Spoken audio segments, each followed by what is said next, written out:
Lens എങ്ങനെയുണ്ട് നോക്കാനാ?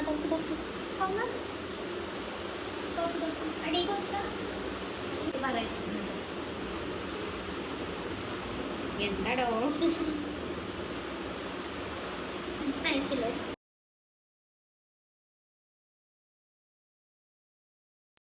Hello guys, welcome back to my YouTube channel. അപ്പോൾ നിങ്ങൾ ആദ്യമായിട്ടാണ് എൻ്റെ വീഡിയോ കാണുന്നുണ്ടെങ്കിൽ ഒന്ന് സബ്സ്ക്രൈബ് ചെയ്യുക കേട്ടോ.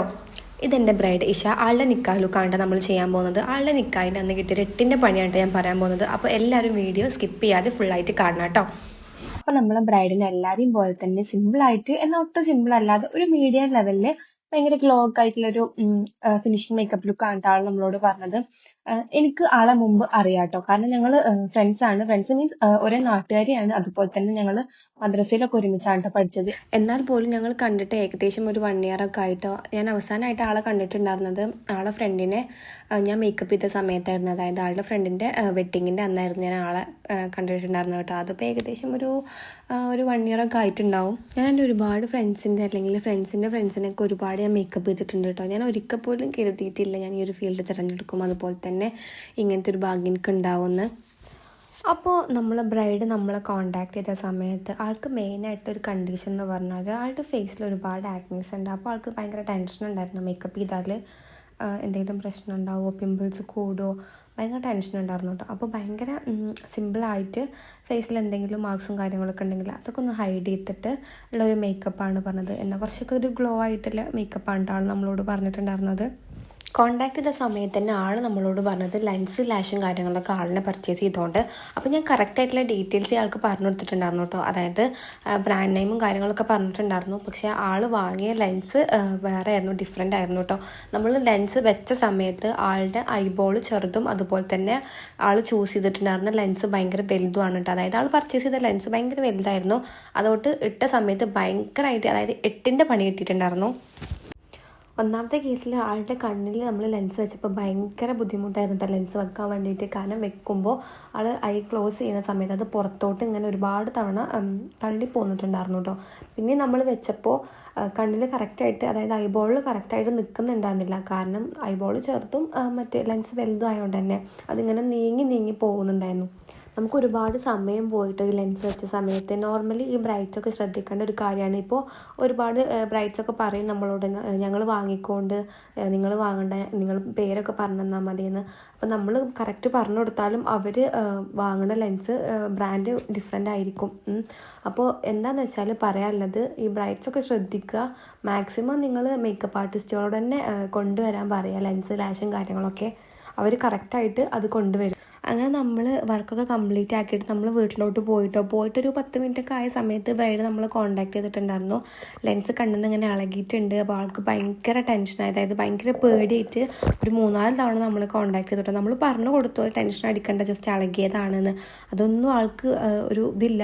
ആൾ ഭയങ്കരമായിട്ട് പേടിച്ചിട്ട് അവർ നമ്മൾ അപ്പം തന്നെ വന്ന് കൊണ്ടുപോയിട്ട്, അതായത് ഞാൻ പറഞ്ഞിട്ടുണ്ടായിരുന്നല്ലോ ഞങ്ങൾ വീട് അടുത്തടുത്താണ്, ഞങ്ങൾ ഒരേ നാട്ടുകാരായതുകൊണ്ട് തന്നെ അങ്ങനെ നമ്മൾ പോയി കറക്റ്റായിട്ട് ഫിക്സ് ചെയ്ത് കൊടുത്തിട്ട്. അപ്പോൾ നിങ്ങൾ അപ്കമിങ് ബ്രൈഡ്സ് ഡെഫിനറ്റ്ലി ശ്രദ്ധിക്കേണ്ട ഒരു കാര്യമാണ്. നിങ്ങൾ പരമാവധി മേക്കപ്പ് ആർട്ടിസ്റ്റുകളോട് തന്നെ ലെൻസ് ലാഷ് കാര്യങ്ങളൊക്കെ വാങ്ങാൻ പറയുക, നിങ്ങൾ വാങ്ങാതെ.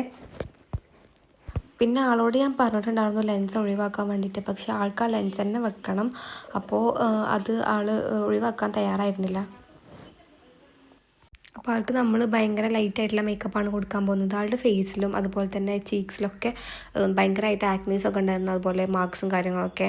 അപ്പോൾ അതൊക്കെ ഒന്ന് കറക്റ്റ് ചെയ്തിട്ട് ഒരു ക്ലിയർ ആയിട്ടുള്ളൊരു മേക്കപ്പാണ് നമ്മൾ കൊടുക്കാൻ പോകുന്നത്. പിന്നെ ഈ ബ്രൈഡ്സിനൊക്കെ ഉണ്ടാകുന്നൊരു ടെൻഷനാണ് നമ്മൾ ലെൻസ് എങ്ങനെ ഒഴിവാക്കുക, അതായത് ലെൻസ് എങ്ങനെ ഊരിക്കളയുക. ഒരു ബുദ്ധിമുട്ടുമില്ല, നമ്മൾ ലെൻസ് വെക്കുന്നതിനേക്കാൾ ഈസിയായിട്ട് നമുക്ക് ലെൻസ് ഊരിക്കളയാൻ പറ്റും കേട്ടോ. നിങ്ങൾക്ക് തന്നെ സെൽഫായിട്ട് അത് ഊരിക്കളയാൻ പറ്റും, ഒഴിവാക്കാൻ പറ്റും. ജസ്റ്റ് ഒരു മിററിൽ നോക്കിയിട്ട് ഒന്നിങ്ങനെ നീക്കി കൊടുന്ന് അത് എടുത്ത് കളഞ്ഞാൽ മതി, ഒരു ബുദ്ധിമുട്ടില്ല. പിന്നെ എന്താണെന്ന് വെച്ചാൽ ഈ വെഡ്ഡിങ്ങിൻ്റെ ടൈമിലായിരിക്കും ഒരുവിധം ബ്രൈഡ്സൊക്കെ ലെൻസ് ആദ്യമായിട്ട് യൂസ് ചെയ്യുന്നത്. അപ്പോൾ അത് വെച്ച് എന്തെങ്കിലും ഇറിറ്റേഷൻസും ബുദ്ധിമുട്ടും കാര്യങ്ങളൊക്കെ ഉണ്ടാകുമെന്നുള്ളൊരു മൈൻഡ് അവർക്ക് ഓൾറെഡി ഉണ്ടാകും. അതുകൊണ്ടാണ്. പക്ഷേ യാതൊരു ബുദ്ധിമുട്ടും കാര്യങ്ങളൊന്നും ഉണ്ടാവില്ല. ചെറിയൊരു തടച്ചിലോ അല്ലെങ്കിൽ ചെറിയൊരു നീറ്റലൊക്കെ ഉണ്ടാകും, ഒരു 10 സെക്കൻഡ്, അത് കുറച്ച് കഴിഞ്ഞാൽ പോകും. പിന്നെന്താണെന്ന് വെച്ചാൽ നിങ്ങൾ യൂസ് ചെയ്യുന്ന ലെൻസ് ഒന്നാമത് നല്ല ബ്രാൻഡ് യൂസ് ചെയ്യാൻ നോക്കുക. ഒരു ദിവസത്തിനാണെങ്കിൽ പോലും അതിൻ്റെ കാര്യത്തിൽ ഒരിക്കൽ പോലും റിസ്ക് എടുക്കരുത്. നല്ല ബ്രാൻഡ് ക്വാളിറ്റി ആയിട്ടുള്ള ലെൻസ് യൂസ് ചെയ്യാൻ നോക്കട്ടെ. അതാണ് പറഞ്ഞത്. മേക്കപ്പ് ആർട്ടിസ്റ്റുകളോട് തന്നെ നിങ്ങൾ കൊണ്ടുവരാൻ പറയുക മെയിനായിട്ട്. പിന്നെ ഈ അലർജി ഇഷ്യൂസും കാര്യങ്ങളൊക്കെ ഉള്ളവരാണെന്നുണ്ടെങ്കിൽ ആദ്യം തന്നെ ലെൻസ് ഒഴിവാക്കാൻ നോക്കുക. അതായത് ഒന്ന് ടെസ്റ്റ് ചെയ്യാൻ പോലും വെക്കാതെ ഇരിക്കുകയാണ് നല്ലത്. കാരണം പിന്നെ നിങ്ങൾക്ക് വെഡിങ്ങിൽ 2 ദിവസം മുമ്പ് വെച്ച് എന്തെങ്കിലും ബുദ്ധിമുട്ടും കാര്യങ്ങളൊക്കെ ഉണ്ടായി കഴിഞ്ഞാൽ, ആ ഇറിറ്റേഷൻസ് ഒക്കെ ഉണ്ടായി കഴിഞ്ഞാൽ അത് നിങ്ങളെ വെഡിങ്ങിൻ്റെ അന്ന് തന്നെ അത് ബുദ്ധിമുട്ടാകും. നിങ്ങൾ വെഡിങ് ഡേ ബിഗ് ഡേ തന്നെ കൊള്ളാകും അക്കാരം. അപ്പോൾ നിങ്ങൾ അത് ആദ്യം തന്നെ അതിന് നിൽക്കാതിരിക്കുക. അല്ലെങ്കിൽ ഡോക്ടറായിട്ട് കൺസൾട്ട് ചെയ്തിട്ട് നിങ്ങൾ ചെക്ക് ചെയ്തിട്ട് വെക്കുക, ലെൻസ് യൂസ് ചെയ്യാൻ നോക്കുക. ആൾക്ക് അങ്ങനെ കറക്ഷൻസും കുറവായിരുന്നു കേട്ടോ. ജസ്റ്റ് ഒരു അണ്ടർ ഐ ഉണ്ടായിരുന്നു, അതൊക്കെ നമ്മൾ കറക്റ്റ് ചെയ്ത് കൊടുത്തിട്ടുണ്ടായിരുന്നു. അതുപോലെ തന്നെ ഫൗണ്ടേഷനൊക്കെ ഭയങ്കര ലൈറ്റായിട്ടാട്ടോ നമ്മൾ കൊടുത്തിട്ടുണ്ടായിരുന്നത്. ഞാൻ ഈ വീഡിയോൻ്റെ ഷോർട്സ് അപ്ലോഡ് ചെയ്ത സമയത്ത് 1-2 കമൻറ്റ്സ് കണ്ടിട്ടുണ്ടായിരുന്നു കേട്ടോ. പിമ്പിൾസ് ഇല്ലെങ്കിൽ ഒന്നും കൂടെ ഭംഗി ഉണ്ടായിരുന്നു എന്ന്. എടാ, പിമ്പിൾസൊക്കെ നമുക്ക് നോർമലി വരുന്നൊരു സംഭവമാണ്. അതിപ്പോൾ നമുക്ക് തടയാനൊന്നും പറ്റില്ലല്ലോ. അത് നമുക്ക് എന്താ പറയുക, ഹോർമോൺ ചേഞ്ചസ് അല്ലെങ്കിൽ ഓരോ സ്കിൻ ടൈപ്പ് അനുസരിച്ചിട്ട്, അല്ലെങ്കിൽ നമ്മളെ ഓരോ ഏജിൽ വരുന്നത് അങ്ങനെയൊക്കെ ഉണ്ടല്ലോ. അല്ലാതെ നമുക്ക് അത് നമ്മളായിട്ട് ഒന്നും വരുത്തി വെക്കുന്നതല്ല. അതൊക്കെ ഓരോ ഇതിൽ നാച്ചുറലായിട്ട് വരുന്ന ഒരു സംഭവമാണ്. നോർമലി എല്ലാവർക്കും വരുന്ന സംഭവമാണ്. പിന്നെ നമ്മൾ എത്ര മേക്കപ്പ് ചെയ്താലും നമുക്ക് മാർക്സും കാര്യങ്ങളൊക്കെ നമുക്ക് ഹൈഡ് ചെയ്യാൻ പറ്റും. എന്തെങ്കിലും ഡാർക്ക് പിഗ്മെൻറ്റേഷനും കാര്യങ്ങളൊക്കെ. അപ്പം നമ്മൾ ഫേസിൽ ഒരുപാട് പിമ്പിൾസ് ഉണ്ടെങ്കിൽ പോലും നമുക്ക് അതിൻ്റെ ഡാർക്ക് സ്പോട്ട് അല്ലെങ്കിൽ പിഗ്മെൻറ്റേഷനും കാര്യങ്ങളൊക്കെ നമുക്ക് ഹൈഡ് ചെയ്യാം. പക്ഷെ നമ്മൾ മേക്കപ്പ് ഇടുമ്പോൾ പിമ്പിൾസൊക്കെ ജസ്റ്റ് അങ്ങനെ ഒന്ന് പൊന്തി വരും. അത് നോർമലി എല്ലാവർക്കും സംഭവിക്കുന്ന ഒരു കാര്യമാണ്. അപ്പോൾ നമ്മൾ മേക്കപ്പൊക്കെ ഏകദേശം കംപ്ലീറ്റ് ആക്കി ഒരു സിമ്പിളായിട്ടുള്ള ഹെയർ സ്റ്റൈലും കൊടുത്തിട്ടുണ്ട് കേട്ടോ. സത്യം പറഞ്ഞാൽ ലെൻസിൻ്റെ കാര്യത്തിൽ മാത്രം ആൾക്ക് ഭയങ്കര ടെൻഷൻ ഉണ്ടായിരുന്നുള്ളൂ. പക്ഷെ ആൾ ഭയങ്കര ഹാപ്പി ആയിരുന്നു കേട്ടോ. സംഭവം എന്താണെന്ന് വെച്ചാൽ 5 വർഷത്തെ പ്രണയ സാഫല്യത്തിനൊടുവിൽ ആൾ നമ്മളെ മുമ്പിലിരിക്കുമ്പോൾ ആൾക്ക് ഒരു ടെൻഷനും ഉണ്ടായിരുന്നില്ല, ഭയങ്കര ഹാപ്പി ആയിരുന്നു. പക്ഷേ ലെൻസിൻ്റെ കേസിൽ മാത്രമാണ് ആൾക്ക് ഭയങ്കര ടെൻഷൻ ഉണ്ടായിരുന്നത്. ഇതാണ് ആളുടെ ഫൈനൽ ലുക്ക്. അപ്പോൾ നമ്മുടെ ചാനൽ എല്ലാവരും സബ്സ്ക്രൈബ് ചെയ്യുക. അപ്പോൾ ലവ് യു ഗായ്സ്, ബൈ.